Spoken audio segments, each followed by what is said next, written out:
Sebelum bercerai disebut selingkuh, Alvin Faiz kini balik menyerang.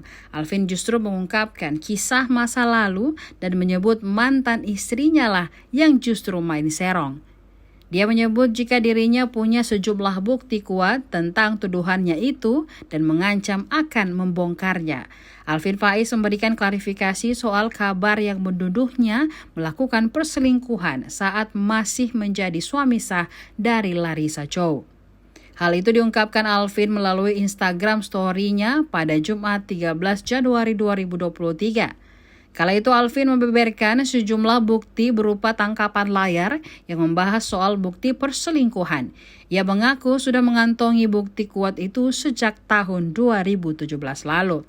Unggahan Alvin Faiz itu diduga membahas tentang mantan istrinya Larissa Chow. Alvin membagikan tangkapan layar yang berisi pesan dari seseorang.